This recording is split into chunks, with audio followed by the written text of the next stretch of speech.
Hello, welcome to another episode of the Relief Podcast. Today we're featuring an expert, a true expert, someone who helps agents, investors, and a lot of property owners from foreclosure. Nicole Espinosa, Esquire, an esteemed lawyer, welcome to the show. Thank you so much. I'm excited to be here. Thanks for having the time to be on the show. What can you say is just an overall condition in the economy and how it leads to the work that you do? So I think right now, more than ever, we have a affordability problem, not a market problem. I think that when a lot of people talk about the real estate market in general, they say, okay, well, we have inventory shortage. We have, this is nothing like 2008, which I completely agree with, except what most people are not seeing on the side of the actual homeowners is that all the costs of living has gone up, right? So we have every single thing that's like, you have groceries now and you spend $300 when before you'd spend $100, right? And the cost of wages or the living wages haven't gone up. And so we have, when we talk about inflation, when we talk about just trying to survive, like there are so many people that in the last couple of years that they bought houses and they can't afford to stay in them anymore. And they also are trying to offload them and sell them. And that they're having a huge challenge with that because we have buyers that can't purchase. They've lost their purchasing power because of the higher interest rates. So it's like this perfect storm right now that we're working towards and we're working through with a lot of borrowers that are just stuck and out of options that we're helping stop foreclosures and helping them out of their situations. So what type of situations do people kind of find themselves in currently? Yeah, so a lot of these homeowners that chose forbearance, which means that there was a pause on the mortgage payments, a lot of the lenders after the pandemic, they came back and said, hey, don't worry about it, which when they say don't worry about it means you should absolutely worry about it. But they said, don't worry about making your payment. We will, not charge you any interest or late fees, and then you can come back and pay us. And what wasn't explained is that when they do come back and say, okay, your forbearance is up, you now are stuck with this large bill, right? You're stuck with all of those payments past due, and your option is pay this past due payment or go to foreclosure, right? And so that's where a lot of these people are stuck right now, where I want to say 75 to 80% of the borrowers that we're helping right now were all caught up in the last couple of years through either a forbearance or stop paying or some type of hardship. But yeah, I mean, we have people that bought 2020 to 2022 that we're helping right now. Wow. So it was an inflated time where sometimes the home prices where people were bidding over each other because of inventory shortage, right? So now we're kind of paying for it, and there's still overeager developers, right? And you have investors on the other hand who are also kind of falling on their face as well. Talk about that. Oh yeah. A whole other side to my business is helping real estate investors that can't afford to make their payments. And so I have properties where they have lost all the money. They put all the money into the house and they can't get it back out. So they're losing the house to foreclosure.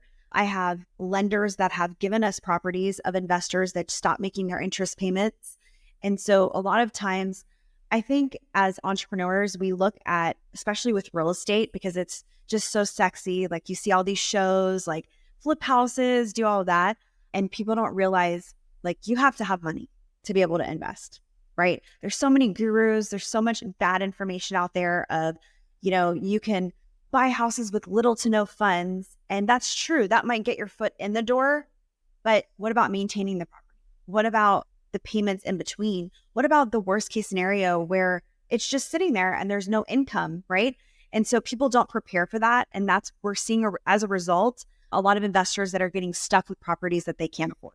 Right. I mean, in my own instance, you have like the Airbnb market cooled. So now you have to pivot and turn that into a rental. And then you look at the money, you say, well, I'm really only making this much cash flow a month. Is it worth it to hold on to it? Especially if you're used to Airbnb short-term rental prices, of course. Yeah. I mean, that could be like 3 times the normal monthly income of the average. If a house rents for like $2,000 and you get 6 out of Airbnb, do that all day. But once it goes back to 2 and your mortgage is like $1,800, it's not worth it. Right.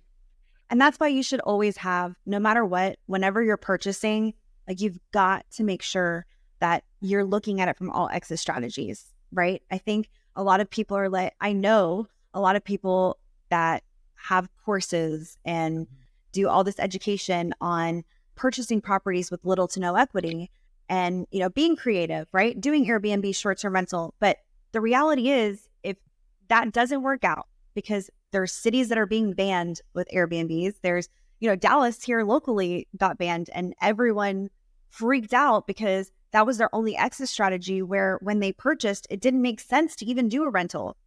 So making sure that whatever you're buying, you have a way to get out of it without losing, right? So your strategy may be Airbnb, but do I have enough to where it still makes sense if I'm renting it out? I may not make as much, but it still financially makes sense. Yeah, I mean, going in with that, with more than one exit option makes sense. And most people kind of go in headstrong, like you said, looking at the flash, looking at the social media post, because a lot of people don't share the journey. They don't share the struggle. They don't share those times when it's 3 a.m, you can't sleep because the bills are due and you don't have the money to pay the bill. 100%. Wow. So talk about the options that people have when they're facing foreclosure. Yeah. So everybody's situation is going to be different, right? So if we're talking about investors versus, like a homeowner, there are always things that you can do. Best advice I can give someone that's facing a situation like this where they're struggling is to do it now and rip off the Band-Aid than to wait. Because the longer you wait, the less options you have. When you are a month behind, 2 months behind, 3 months behind, and you do something about it, there's so many more options. Like, you could absolutely sell it. You could, modify the loan with the bank. You can even ask for time, right? Like we talked about forbearance. Forbearances are a great tool to utilize if it's short term, right? Using a forbearance for a year, 2 years makes absolutely no sense, because if you're struggling to make one payment, how are you going to make 15 at once, right? So it's really going to depend on the person's financial situation on what the best strategy is. If you're in a short-term hardship where you're kind of like, hey, I'm in between jobs or in between payments, I just got over leveraged, but I just need the time to come up with it, then a forbearance is a great option. But knowing and having the discipline of saying, hey, this is just buying me time, but I have a plan to come up with the funds. If that's still not an option and you need to keep the house, and this is a situation, you absolutely can do a loan modification. If you are more than a year or 2 years behind, I would not recommend doing a loan mod, just for the simple fact that with all of those fees, you restructure it and agree to take your equity. And so whenever they're restructuring your loan, they have the right to change the interest rate to the current interest rate. So if you're at a 2 to 3%, it makes absolutely no sense to do a loan mod. And I know, everybody wants to keep their house, but a house is still an investment. And so making a really smart decision when you're in a hardship is so important for long term, because then you're going to end up our client doing a short sale because you have negative equity. And I don't want that for you. So if you're listening, I don't want that for you. I want you to put yourself, even though you had a hardship, to still put yourself in a good position long term, to where, you've put all this money into the house that you can still keep it. Because the reality is, even if you only have $20,000 or $30,000 worth of equity, for most people, $20,000 or $30,000 to sell it is a life-changing amount. So that could absolutely help you get back on your feet and really move the needle forward to the next, phase of your life. Somebody owns a property for a number of years and they're 2 or 3 payments behind. The bank doesn't just kind of sell the house, settle their debt, and cut you a check for the rest. You lose everything. Right. But you have that. So the good news is that if you are behind, you're still in control, right? Because you're still the seller of the house. So the only way that you're not in control is if the bank actually takes back the property, right? So that's why I said, if you don't wait and you take action right away and you see what you could do, you'll have more options, because you don't have a 2-week deadline before you lose the house, And so the longer you wait, the less you can do about it. And ultimately, if you get foreclosed on, that's it. There's no going back from that. Oh, yeah. And then that sticks on your record. And I imagine there's credit implications, and the debt is still owed, right? Oh, yeah.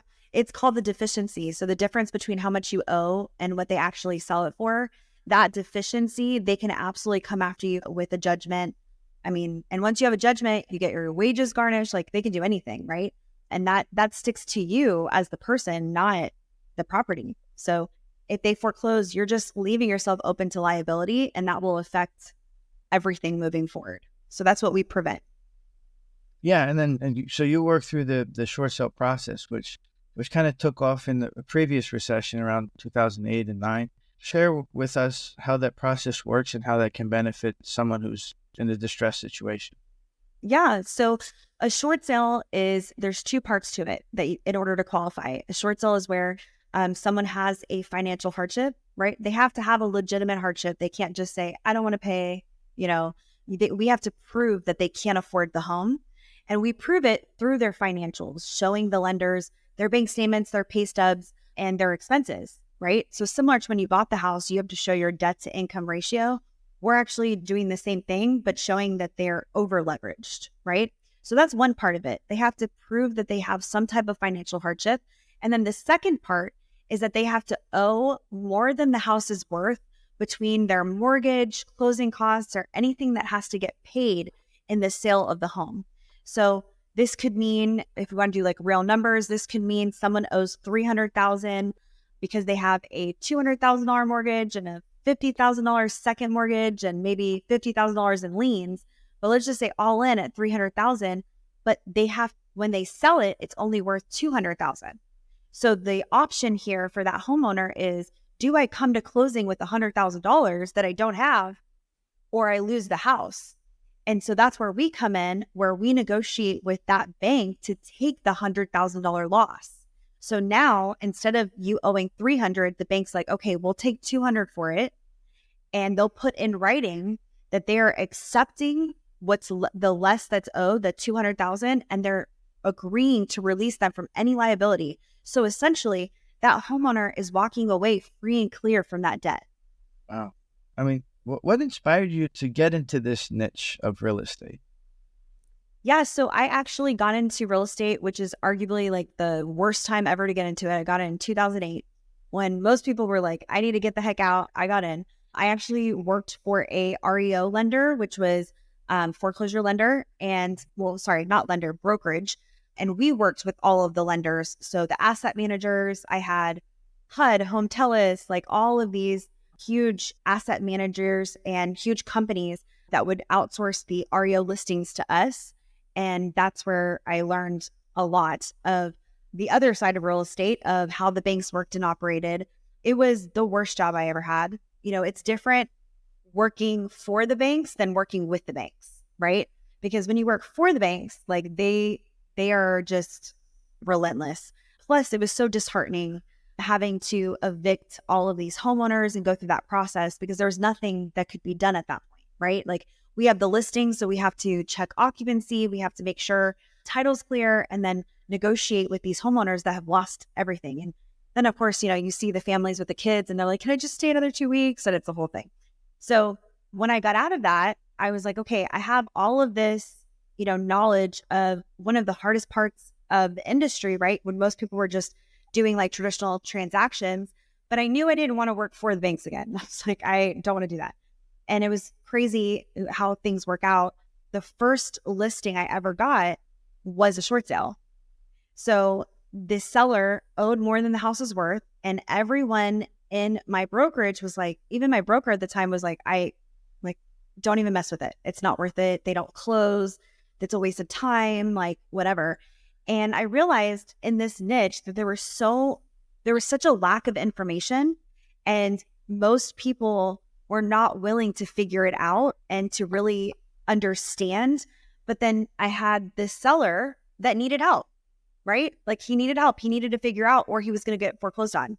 So I called Ocwen, which right now is PHH. They sold it. But at the time, it was Ocwen Loan Servicing. And I called them, and I was on the phone for like an hour and a half. And I was asking every question. I was like, so what about this? And then what happens? And then what happens? And that. I'm sure he wanted to hang up on me. I'm sure he was like, leave, like, shut up, stop asking questions. But I was like a sponge, because no one around me knew or understands what to do. So I had to figure it out. And so I didn't do it well, but I did the first short sale. And after that, spent the next 2 to 3 years developing my process, learning, all the lenders have different requirements. Every type of loan has different requirements. So not one is the same. And so I spent the next couple of years learning it. And then I started teaching it and then building my brand. And right now our brand is 100% reputation based. So we do over 100 a month. And these are people that are getting personally referred from all over the country. So, it's completely taken off. I've been doing this, we're going on 15 years. Wow. So it's the persistent, consistent pursuit of your passion that not only grows into your purpose, but authority. So that's a good lesson to everybody, not just get started, but keep going. Because I think you've pressed upon that in one of your recent videos of talk about, if you can, the importance of taking action. Like, a lot of people are on their back, like may owe quite a few bills, may be in the process of foreclosure and kind of give up on life. How do you encourage them to get up and start again? Here's the deal. Everybody goes through shit. Okay. There's always something. But if you can learn how to show up anyway, despite how you feel, despite what's going on, it's the most powerful thing in the world. Because the only difference between somebody that has accomplished a lot versus someone that wants to is that the person that has accomplished a lot, so to your point earlier, is like 3 a.m., they're still figuring it out. They're still doing it. And even when they fail, even when they feel depressed, even when they feel overwhelmed, even when they're broke, they keep going. And so obviously we can apply that to every part of our life, but specifically into building a business. You don't stop because you haven't created the results yet. Don't stop because you did it the wrong way. Like, every single experience is teaching you either what not to do or what to do, right? And if you can look at it with that perspective, instead of choosing to be this victim and be defeated, it will change your life. Because now you're like, okay, I lost $5,000. I lost this opportunity. What can I learn from it? What's the lesson? Okay, the lesson is, don't say this again. I have to make sure that I find this information immediately next time. And next time, I'm going to put a system in place to prevent that from happening. Great. It was an expensive lesson, but you'll never make that mistake again if that's your perspective. Or you can choose to be defeated and say, there's no way this works. This doesn't work. Oh my gosh, I'm not closing anything. I'm not making any money. I just lost $5,000. Situation's the same. It's just your perspective and then your next set of actions that go from there. And so the best advice I can give someone is, if they can take action despite how they feel, they can do anything. Like, absolutely, there are no limits. So taking these setbacks and, saying, you know what, I'm going to push through this challenge. I'm going to find a way through this. It gets you there. And I think sometimes when someone's in the mud or in the bad situation, where that dream home now has turned into a nightmare, or the same thing, that we talk about tired landlords in our investor circles, but what if you are that landlord? Yeah. You sunk your nest egg in there, and if you don't find a way out soon, you're going to lose it. So sometimes restructuring that debt can keep you in there so that you can stabilize and find better tenants. Because that's happened to me. Recent years has not been friendly as a landlord in a blue city. Let's put it that way. And tenants stayed longer than they could. If you filed anything, they would receive extra protections. And so then you would just kind of just keep talking and maintain calm under pressure. I mean, Right. And imagine your business and the work that you do. How do you manage people who have large egos and work with them effectively? You can't ignore people just because they're bad to deal with. Oh, yeah, that's a good question. So I want to be careful how I say this, because when it comes to being a strong woman in this industry, it's all men, right? So learning how to navigate egos is like the only way I've gotten here, right? Because I know, especially early on, without the respect, it was like, who are you? Like, where's your husband? What? I'm so confused. Like, are you someone's plus one? Like, that was just always the expectation. Even when I would speak on stage, like, I'm not even kidding, to this day, my face would be on the banner and I'd be in the green room with like all of the other speakers, and I would still have people come up to me. Like, this happened at like 2 events ago, and they were like, oh, can I help you? And I'm like, no, I'm good. And they're like, what are you doing here, basically, right? And so it's just changing that narrative. But when you're dealing with egos, I think it's important just in any communication to understand that if you focus on the end result, like what you're trying to accomplish, instead of that person's reactions or behavior, you don't take it personally. And it's very easy to navigate that and work through that when you're coming from a place of like, I could literally care less. Like there's no ego or pride for me. At the end of the day, if I'm going to spend my time talking to you, it's to get the result that I want. And if it's not, then I'm not for you. And we were never going to work together anyway. And so I actually teach, it's called the cooperation paradigm. And I actually teach that in my education on how to get the result you want by really, and I hate the word manipulation because there's a negative side to it that most people, but it really is a manipulation of words of like getting someone to get their guard down and how do you meet that person where they're at? Because if that person is someone that is like a know-it-all, that's like, oh, I know. Like, have you ever heard talk to someone and they're like asking you a question, and then once you answer the question, they're like, yeah, I know. And you're just like, why did you freaking ask me then? Right. And so that's where someone that has to feel significant, when you're able to see from like the outside looking in and really identify different personalities, you can easily navigate to say, okay, I know exactly what type of person I'm dealing with and I know how to talk to you. So as far as to answer your question, I kind of took the long road, but to answer your question, it's when you're coming from a place of, I'm going to focus on the end result I want, not on, I could care less how you show up, because that's my focus. So you can sit here and, be a jerk to me and tell me, you know, everything. And you've been doing this for 30 years and blah, blah, blah. And literally my response is going to be like, great. So let's talk about the contract. Awesome. Like, yeah, I'm going to acknowledge you, but I could care less. Right. Because that's what happens. And it's funny too, because, in my industry, specifically in real estate, there's so much ego. There's so much especially in the investor world. And I just stay in my lane and I let them duke it out. And, I'm here. So while they butt heads and yell at each other and grind each other off the road, you're making money because you're the expert advisor and you've proven it and you serve. And I mean, talk about the relief that people find when they've saved their home from a situation that you've helped them with, because of, let's say, a predatory lender. Because, talk about that just because somebody signs a 100-page contract doesn't give a lender the excuse to be a bully. Oh, yeah. A lot of our job is defending people that were put in really bad situations because of what you just said, because of predatory lending, because of these lenders that are just completely taking advantage of homeowners. And I think that's what makes this so different than just a real estate transaction.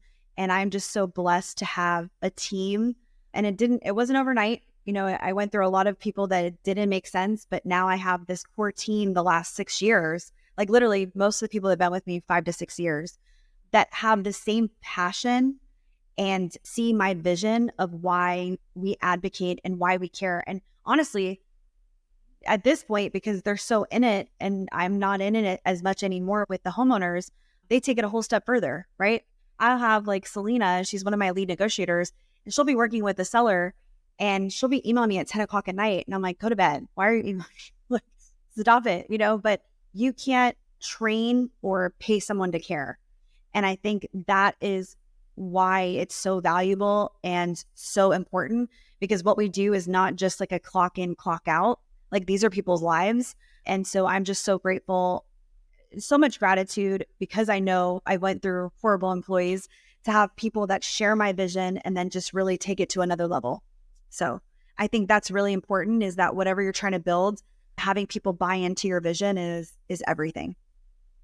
Definitely. And then, so what is your vision where you want to take your work in the next 3 years? So right now we're hyper focused on our education. So we have the Short Sale Queen that's running, it's great. We're in 14 states. The idea is for us to kind of scale down and to hyper focus only on a couple states and outsource everything else. We have a community of investors and realtors that we pour into. We have coaching calls every Tuesday and Thursday. And so really building that so we can have boots on the ground all over the country has been our main focus and where I see the next couple of years, because I don't want to do every deal. So if I can help equip people to that are the same like-minded that I can trust to also refer business to, I feel like we can all make money together. Right. And then that person in the local market is perhaps more in tune to the needs of the clientele there. And then you can serve them in the best way rather than be all things to all people. Exactly. Because that way, you know, inner peace is the greatest like asset we can all have. Right. And if we're able to Yes, to operate, that. Absolutely. oh, yeah. Oh, yeah. I mean, think about it. Like you know, in this battle for, you know, figures and facts and the doors and everything, well, is it profitable? Does it make sense to keep it? You know, what does it matter to show that you have so many doors if you don't sleep, if your relationship's a mess, if, you know, your health is failing, right? Like there's variables in this business that aren't talked about because people don't care. And I'm glad that Yep. you've built a culture that does care. Thank you. You know, yeah, no, my pleasure. Because I think in the legal industry, it's very, I would just say sharky. Mm-hmm. And it's like there's a resistance to even reach out for help because people feel like they're not going to be treated with respect. Yeah. No, absolutely. I totally agree. I mean, talk about like how, let's say, important even the intake process is when someone calls your office. Like, talk about how someone gets treated, like from the first hello. Yeah. So our process is they'd go right to our website or refer it out. Most of the deals that we get are referrals. So our process is pretty streamlined. They'll go right to the website. You'll see at the top, it'll say refer a lead. They'll put their information and then they put the seller's information and then it goes right into our system, our database. And then they'll get a call within, 30 minutes from either Stephanie or Selena and just figure out, hey, what's the situation? How can we help? And then just go from there. And then the person that referred it, they'll get an automatic message of like, hey, this is what's going on. And then the girls will start the intake process of, is this something we can help with? Is this something that we just give you advice on the next steps? So it's pretty dialed in as far as when someone works with us and goes through our process. Oh, wonderful. Wonderful. Because, you know, a lot of times people get lost. Like I said, it feels like they've been hit by a truck. And then Yeah. again and again, you know, when the fees add up and now you don't just have to catch up with one payment. Sometimes there's clauses in there that double or triple those payments. And so, like you said, if you couldn't afford one, now how can you afford 15 payments? So, yeah, it adds up significantly. And even, you know, when people sign these loans, like before they close and get into trouble, like what should people look for when they get their mortgages to make sure they're not being taken advantage of? Yeah. I mean, I think the biggest thing is making sure, is this something like, what are the terms? Are there like early penalties, like when you're paying back, right? Like if say you get into a loan, because there's a million loans, right? So you go with a million directions, but make sure that there's no prepayment penalties, right? Is there something that if in the next 2-3 years I need to refinance or restructure, does this make sense? Especially because a lot of people go into it right now with the 7 and 8%. And they're like, hey, I'm going to refi in 2 years. Well, there's some loans that you would get a huge penalty if you paid back, before a certain amount of time. The other thing is making sure that the loan makes sense to where there's no like adjustable rate mortgages. That's where a lot of people, get into a lot of trouble because they think, okay, my situation's going to change, but you should never make decisions on whether hopefully it changes, right? Like you always want to think about the worst case scenario. Another is most people don't factor in the taxes and insurance that can go up, that can drastically affect your mortgage payment. So they purchase at like the top of their budget to make it work. And then one thing goes up, one thing changes and they're house poor and they're like scrambling to try and figure it out. This happens a lot with new builds where they take the taxes that are based off the land. And then so they make the payment based off of that. Then they get this huge increase. And I've seen payments go up $400 or $500, even up to $1,000, depending on where they're at. And that could be an absolute deal breaker for some people. And so just looking at long term, right? Like let's look at the big picture instead of just right now. And if people can do that, that would change everything in your decision making when purchasing properties. And this goes for investors as well as for homeowners. If you can just look at, okay, yes, this makes sense for me right now, but what happens in 5 years? What happens in, a couple years? Like, is my financial situation going to change where I'm over leveraged? Is the terms going to change where I'll be over leveraged if they change? Like, you have to prepare for when life happens. And so you always need a way out. So if you're buying something and you don't have a way out, it's not a good investment, even if you love it, even if it's great. So thinking long term is huge when purchasing. Right, right, because that affects your bottom line. If now some of these laws, as you mentioned, the prepayment penalties, they call them 5, 4, 3, 2, 1, and it's not Mel Robbins get out of bed and go take action. No, It's five yeah. it's 5% of the loan amount that you'll have to pay on year one, and then It's four, and then insane. and it's this long exit. Now, what it does, it's good for the lender because they might have given you a 7% loan and they want to make some more money on the way out. Always good for the lender. Always good for the lender. And then talk about how you might help some people file consumer protection complaints. Yeah. Meaning these lending things because they feel like they're invincible with their terms. Yeah, we have a ton of strategies in our office that we help sellers that are in situations that doesn't cost them anything. But when they come in, we will give them, different strategies depending on their situation, like what makes sense for that lender and the time frame that they're in. So we have about 3 or 4 different strategies that we help the sellers with without having to file legal action, without having to hire out an attorney, like any of that. So as an advocate, right, and a connector for somebody who, like I said, is an aspiring investor, we've covered some things that investors kind of fall behind on. But if someone is new, we covered having reserves, not jumping into the no money down like siren song that'll leave you crashing on the rocks. Right. But what would be like step one to become either a really good agent or a decent investor? I think in the beginning, if you have no experience, I always, always, always recommend instead of reinventing the wheel and having to learn through your own losses, to either team up with someone or go, learn from someone, right? So whether it's JVing, which is like doing a partnership with someone that's experienced, and it's okay to take less in the beginning because you are investing in just trying to learn the process and making money. So that's like the ideal situation. Or if someone that has already done it, paying them to teach you how to do it. So either way, learning instead and getting fast tracked that way. So you don't have, because there's so many details that people just don't know until they're in it. Right. And so there's a million ways to lose money in real estate. I know people want to focus on how to make money, but there's a million ways to lose it. And so if you're in the very beginning, understand that you need to invest in yourself and in your business to learn the right way. So you don't have to spend all of the money, time, and tears learning the hard way. That'd be my best advice. Wow. No, because I look, my own journey as an investor was going to different coaches and buying different courses.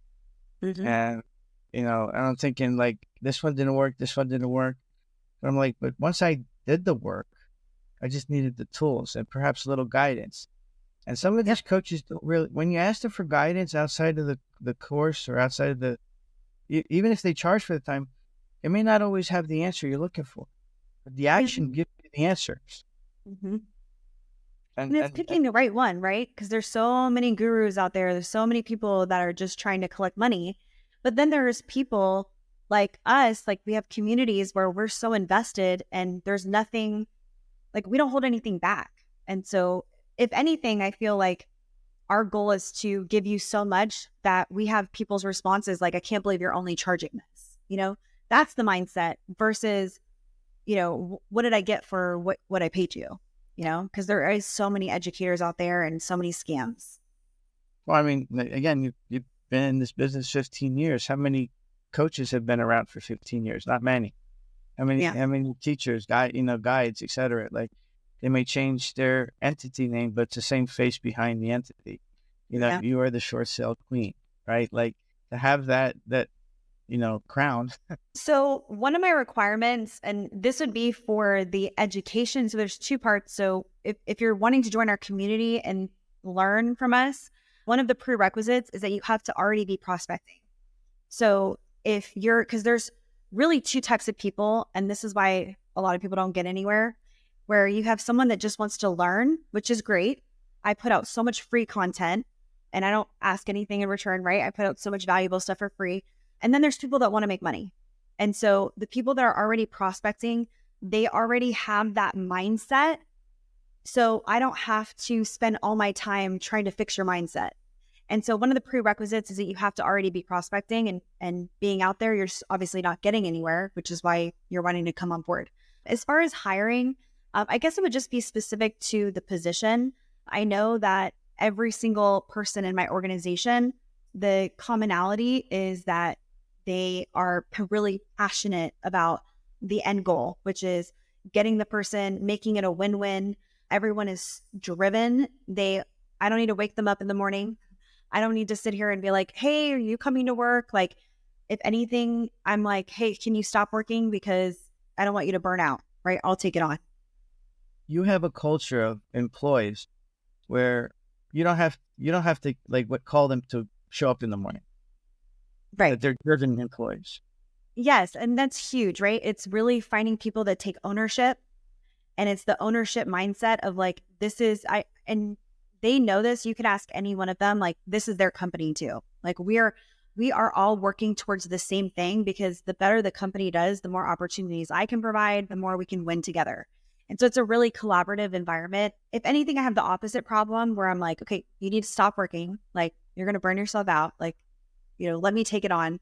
But I would not be here without them. And I'm just so grateful. And they're just incredible. So they really are, they're the company. Like, if people ask me what I do, I'm like, I know I work all day and I have so much on my plate, but I really don't know what I do every day. So it's always like, at the end of the day, I'm like, it's just not the same anymore being where I'm at versus the transactions that I used to do, before, because I'm a salesperson. So when I used to do, like closings and getting them signed on and all of that, it was a different kind of like reward or mindset versus, making sure that overseeing and being the CEO and, problem solving and all that.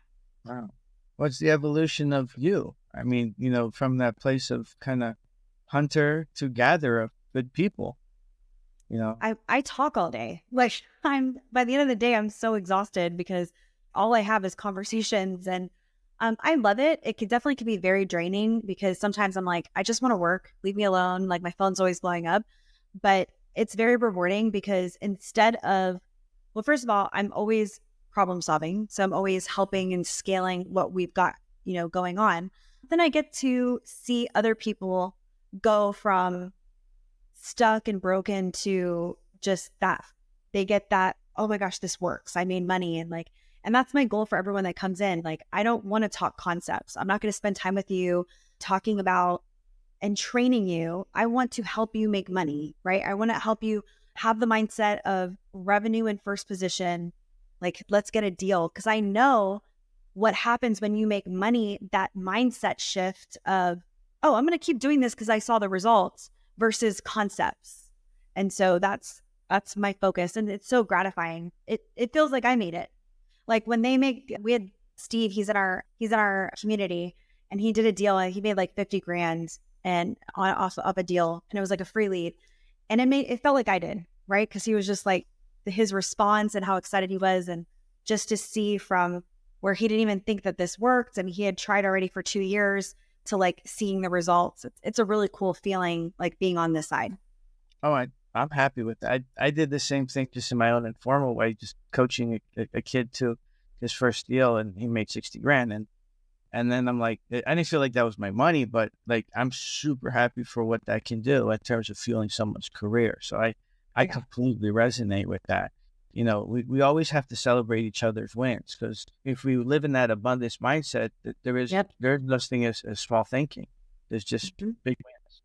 And you talk about speaking, like talk about having that confidence, and like, how do you go about readying yourself before a big speech? I think the more prepared you are, the more confident you'll be. I'll tell you, to date, when you ask me to go on stage and talk about like myself, that's where I'm like, okay. But like, if you ask me to talk about what do we do and the impact we make, and And specifically to short sales in the process, like, let's go. I'm good, right?